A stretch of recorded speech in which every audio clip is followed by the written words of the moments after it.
सभी का स्वागत है। आप लोग कैसे हैं? उम्मीद करती हूँ आप लोग बहुत अच्छे होंगे, स्वस्थ होंगे, मस्त होंगे।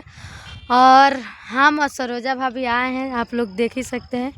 नेचुरल जगह है और कमेंट में बताइएगा आप सभी को कैसा लग रहा है। और आइए हम आप सभी को अपना गाना सुना रहे हैं। बहुत सारा मेरा गाना रिलीज हुआ है, तो आइए। लोगवा जिए नाही देला, पगली पगली सब कहेला। लोगवा जिए नाही देला, पगली पगली सब कहेला। जहर लागेला दुनिया के ताना, हे मायरे हे मायरे भेज दे न रांची पागल खाना। हमके पगली कहेला जमाना, हे मायरे भेज दे न रांची पागल खाना। हमके पगली कहेला जमाना। आग लगा दे रे माई मर जाई जर के, ना त लगवा दे रे माई सुइया जहर के।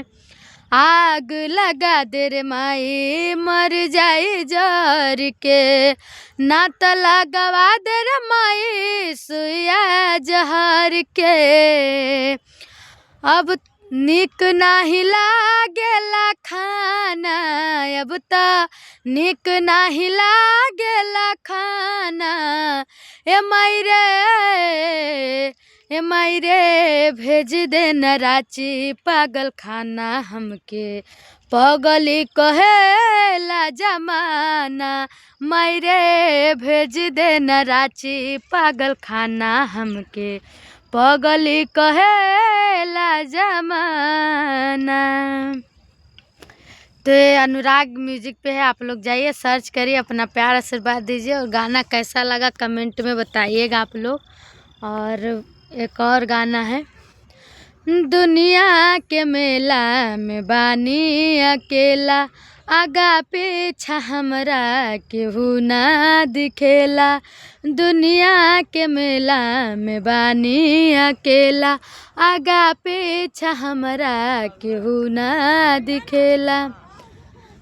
कहाँ जाई हमरा के कुछ ना बुझाता, कहाँ जाई हमरा के कुछ ना बुझाता। कौना कलम से भगिया तू लिखल विधाता, कौना कलम से भगिया तू लिखल विधाता, कौना कलम से भगिया तू लिखल विधाता।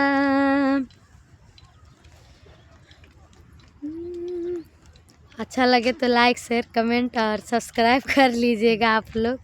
सरोजा का नाम है, सरोज कनौजिया, सरोज कनौजिया चैनल है। हाँ, तो आप लोग इस चैनल को जाइए, सब्सक्राइब करिए, लाइक करिए, फॉलो करिए और ढेर सारा प्यार आशीर्वाद दीजिए। इतना नहीं प्यार करने का पता चल जाए। और आइए एक मेरा गारी गीत और मैं सुना दे रही हूँ। दूसरा चालू कर।